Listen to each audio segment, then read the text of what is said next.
And we're back with part 3 of the How to Pitch Yourself series. But before you do that, you've got to brand yourself. But before you do that, you should have already watched my video on how to figure out your type, know exactly who your prototype is, and tallied up his or her jobs to figure out what their common archetypes are that are similar to yours. Because you're gonna need it. Get your notes out, it's time to get after it.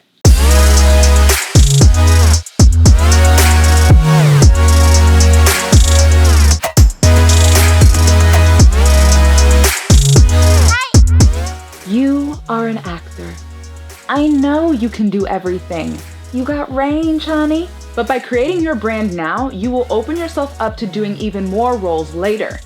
Even better, you get to brand yourself before someone else brands you. Your branding is twofold. One, it's your message. You, the person, not the actor. What are you about? What are you trying to communicate with your art? Like, mine is keeping true to my values, kicking ass, and providing help and inspiration.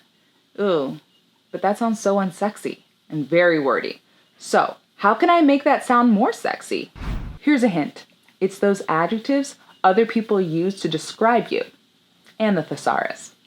How about blunt, ballsy, yet gracious?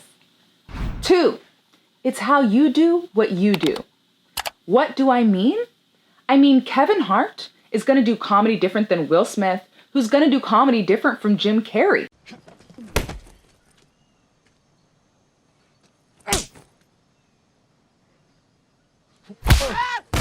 You gotta act like you got this tick, right? Like the army did this experiment on you, right? That just went terribly wrong. You be like, back up! Back up! Mind your business, that's all. Mind your business. Excuse me. I'd like to ask you a few questions. What I'm getting at here is the way you form your characters from your own character research and your own ideas is going to shape the way you put your individual spin on your acting, which is why it's super important to make sure that you have an acting coach that will not enforce their idea of how you should do a scene, aka give you line readings. And in my opinion, that can actually take away from your branding because now your branding consists of you and another individual. I mean, that's fine if you want to be branded with another entity, but just know that when that entity is missing, it's just not the same. Like, Flip or Flop was never the same after Tarek and Christina no longer had the same last name. But, on the other hand, Chip and Joanna Gaines built an entire empire being branded as a couple. But if you saw one without the other, it would be like, oh snap, is there trouble in paradise? Wow, that went way left field. Not even sure how I bridged my guilty pleasures on HGTV with actor branding. Anyway, it happened.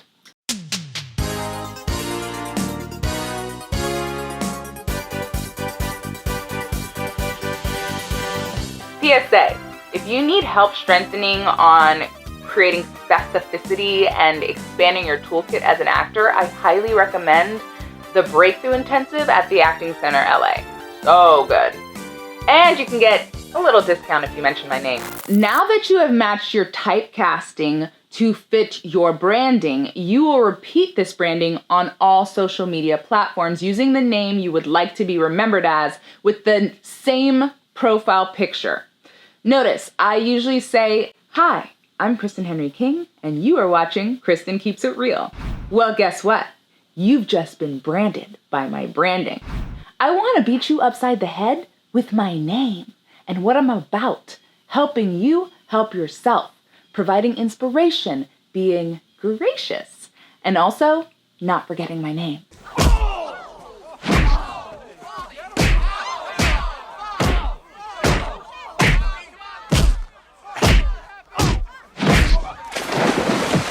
If you go on my social media, you'll notice I only post things that follow my message. I don't post negativity, I don't post problems, I don't post stuff that gets people riled up. There's plenty of that on my feed, and quite honestly, I don't need to add to it. I want to create a feeling of hope and salvation from your problems, something that I also want to create in the jobs I book. Truth be told, I only like to do stuff that has a happy ending. If I read an entire script and I feel icky by the end, I'm like, nah, that goes against my branding.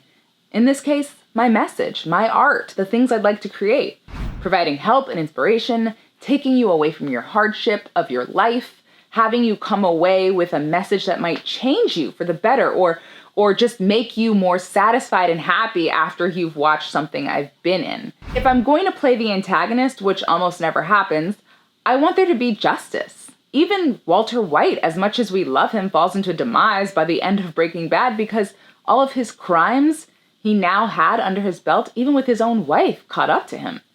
The message there is right up my alley.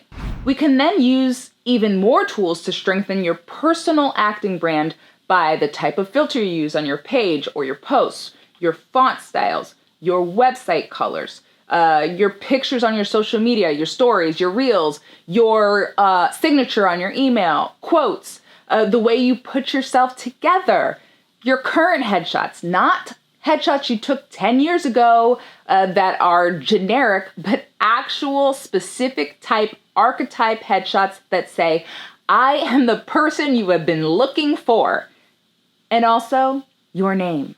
Repeat, repeat, repeat, repeat on all platforms. So that when your name pops up, whoever you are pitching yourself to is like, oh, yeah, I remember this girl, or yeah, I remember this guy, and boom, you are now on their radar. Don't forget to loop your agent or your manager of the type of roles that fit your branding so that you're not pulling in jobs that you don't really want to do. QOD. What decisions have you made about your branding that you will now implement after watching this video? And remember, you can always change your branding as you change. I'll see you next week on how to take what you know now and use it to write your pitch. This is gonna be fun.